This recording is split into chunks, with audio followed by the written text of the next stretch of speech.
Get your St. Louis MMA fix at knucklejunkies.com. This video is sponsored by Brad Carey with Realty Executives Premier. If you're looking to buy or sell your home, call Brad Carey. Need a lawyer who fights as hard as you? Call John Meehan, attorney at law.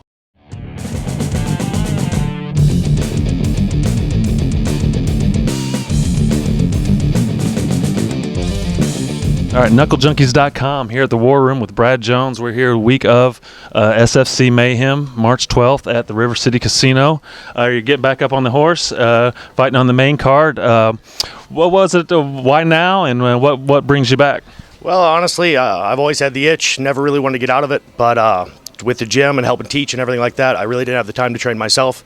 Now our stable of fighters is good enough. I've got a lot of great training partners. I think we have one of the best groups in the business. A lot of tough guys right around my weight class, so a lot of good sparring partners, and they're all doing well. I do well with them, so I figured the time's right. It's now or never. Now, Brad, for some of these newer generation St. Louis MMA fans, not maybe quite aware of your fighting career and kind of know you more for being in the corner, just kind of what have you known for? What do you kind of bring to the table? Well, I pride myself on being a full mixed martial artist. Starting out, I worked primarily with Gilas Jiu-Jitsu. I submitted my first 10 or 12 opponents pretty quick. Then I fought a kid named Adam Bass, who went on, I believe, to fight in King of the Cage. Adam gave me my first loss. He broke my nose, touched me up pretty good standing up. I realized I need to learn to stand up. So got a lot into boxing, worked with some boxing coaches, a lot of good kickboxing coaches. So I pride myself on being a rounded fighter. I think you have to be in this game, especially at this level. If not, somebody's going to exploit your weaknesses. Now, if my research is correct, I think you had your first pro fight in 1998. Yeah, you're dating me a little bit. Now, the game has definitely come a long way since then. I mean, just kind of what can you touch on as far as, and not only the game inside the cage, but just as far as promotions, fans, just the kind of whole general MMA. I mean, how have things changed in these years? Well, starting out with the promotions, the fans, when I started out, most fights were underground. They were illegal.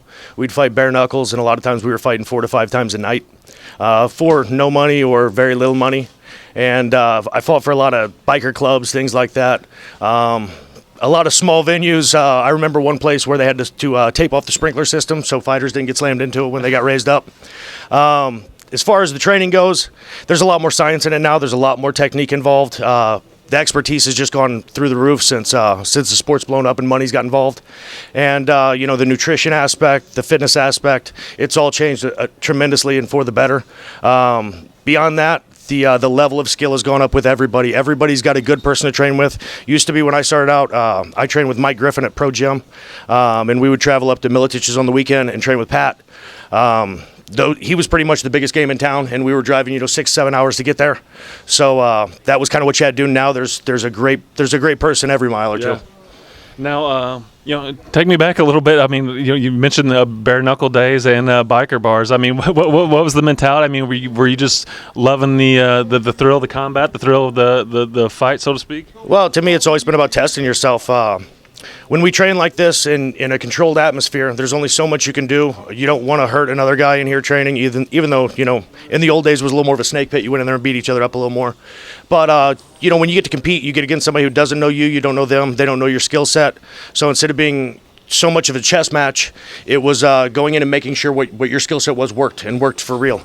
And now everybody's got a good skill set, so it's more about who's got a more well-rounded or a better skill set.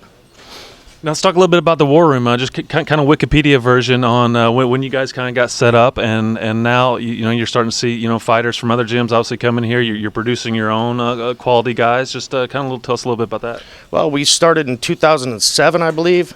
It started out of my garage. My coach, Mike Griffin, decided to retire. So me, Scott Ventimiglia, CJ Fernandez, Joe Garamiller, Todd Murphy, and a few other guys who are local fighters from around here that are all old school guys. We all started training at the gym up at my house. And a lot of people wanted to come in and get lessons. We weren't really doing that. It was just kind of a snake pit of a bunch of old pros beating each other up. So when we got enough people, we decided to open up a business. Since then, they've all retired. I'm still here. We've produced a lot of guys out of this gym now, and like you said, on Fridays, we try to keep it open to every gym in the area, and we keep a lot of our sister schools around here, bring guys 3-4 times a week. So we feel like you have to train with other people to get the best skill around. And what do you get out of coaching and the coaching experience? Coaching's great. When you get a guy, like Brandon Lowe or Court Wall, who are two successful fighters who came in as young kids, and you watch them get up to Bellator levels and things like that. It's very rewarding. It's also very frustrating not being able to get in there and do it yourself, and that may lend itself to why I'm doing it again. Well, perfect way to close it out. March 12th at the River City Casino, Brad Jones back on the horse against Colton Cole, SFC Mayhem. Thanks a lot for your time, Brad. My pleasure.